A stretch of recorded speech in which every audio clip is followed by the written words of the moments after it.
গত কয়েকদিনে আমরা দেখলাম চট্টগ্রামের কয়েকটি জেলায় পাহাড় ধসে অন্তত ৩০ জনের মৃত্যু হয়েছে।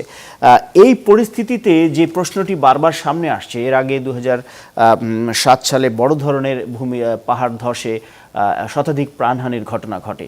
তো পাহাড় ধসগুলো যখন হয় তখন কিছু কমিটি হয়, সরকারের পক্ষ থেকে শক্ত কথাবার্তা বলা হয়, কিন্তু এই পরিস্থিতিটা থামানো যায় না।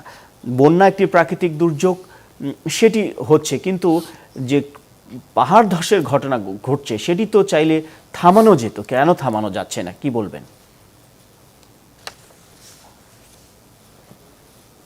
ধন্যবাদ। এই প্রশ্নটি আসলে বারবার ঘুরে ফিরে আসে এবং আমরা দেখতে পাই পার্বত্য অঞ্চলগুলোতে এবং আমাদের চট্টগ্রামে যেখানে পাহাড় রয়েছে বা কক্সবাজারে সেখানে পাহাড় ধস হচ্ছে এবং পাহাড় ধসে প্রাণহানি হচ্ছে। এই বিষয়টি আমাদের অতীতের পরিসংখ্যানগুলো যদি আমরা দেখি তাহলে দেখব যে একসময় ভয়াবহ রকমের মানবিক বিপর্যয় ঘটেছিল এবং এটা ঘটেছিল তাদের ক্ষেত্রেই যাদের ইন্ডিজিনাস নলেজ, অর্থাৎ যাদের পাহাড়ে বসবাসের অভিজ্ঞতা নেই কিন্তু পাহাড়ে বসবাস করছে, তাদের ক্ষেত্রে কিন্তু এটা সাধারণত ঘটে থাকে।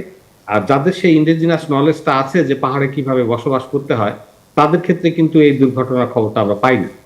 তো আপনারা জানেন যে শহরাঞ্চলেই মূলত কাছাকাছি যে সব পাহাড় রয়েছে সেখানে আসলে বিভিন্ন শ্রমিক শ্রেণী বা যারা ইনফরমাল সেক্টরে কাজ করে তাদের আসলে সাশ্রয়ী মূল্যে বাসাবাড়ি পাওয়ার লোভে তারা অনেক সময় পাহাড়ের এই বিষয়গুলো তারা দখল করে থাকে।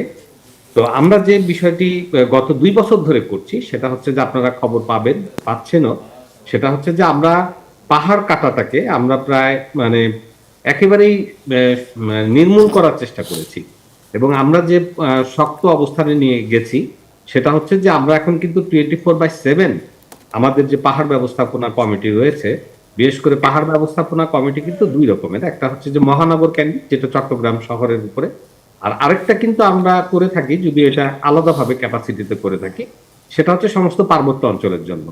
তো সেখানে যে বিষয়টি আমরা এখন খুব শক্ত হাতে তৈরি করেছি সেটা হচ্ছে যে শ্রমিকদেরকে নয়, আমরা আমাদের পাহাড় কাটার যে মূল পরিকল্পনা করছে তাকে কিন্তু আমরা আইনের আওতায় নিয়ে আসছি এবং তারা অনেকে কিন্তু জেলে রয়েছে এবং তাদের মধ্যে কয়েকজন কুখ্যাত পাহাড় কর্তনকারীও রয়েছে।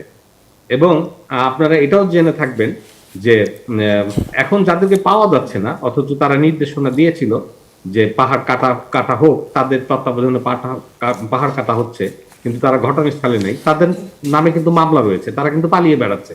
এবং এক্ষেত্রে কিন্তু আমরা জিরো টলারেন্স একটা অবস্থান নিয়ে এসেছি। এখন আরেকটা সমস্যা হচ্ছে, পাহাড়ে যখন আমরা উচ্ছেদ অভিযান করি, আমরা মাঝে মাঝে উচ্ছেদ অভিযান করি, সেগুলোকেই করি যেগুলো আসলে সহজে আমরা প্রাথমিক পর্যায়ে সে চিহ্নিত করতে পারি এবং তাদেরকে ডিসপ্লেস করে দিই। আর যারা একটু পুরাতন হয়ে গেছে তারা অবশ্য কিছু সুবিধা ইতোমধ্যে নিয়ে ফেলেছে, যেমন মনে করেন যে বিদ্যুতের সুবিধা, পানির লাইনের সুবিধা।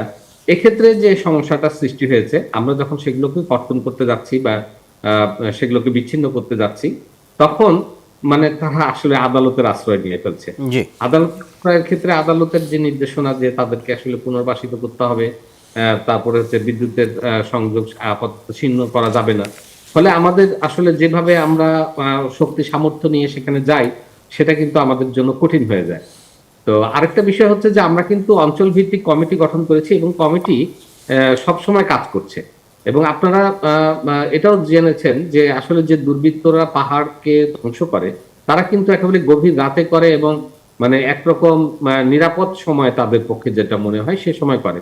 কিন্তু আমরা যেটা করেছি গত ২ বছর ধরে আমরা যে প্র্যাকটিসটা করছি সেটা হচ্ছে যে আমাদের নলেজে যখনই আসছে এবং যে সূত্র থেকে পাচ্ছি আমরা কিন্তু সঙ্গে সঙ্গেই সেখানে এগিয়ে যাচ্ছি এবং এক্ষেত্রে আমাদের আইন শৃঙ্খলা রক্ষাকারী সকল বাহিনী তাদেরকে যখন আমরা আহ্বান করছি তারা কিন্তু আমাদের কাছে চলে আসছে এবং যারা পরিবেশ কর্মী রয়েছে, যারা বেসরকারি, জি আমি তো জয়েন করেছি ভাই, তাদেরকে আমরা কিন্তু আমি জয়েন করেছি। ফলে যে বিষয়টি ঘটে সেটি হচ্ছে যে হ্যালো, আমাদের তথ্য পেতে এখন আর কোনো সমস্যা হয় না।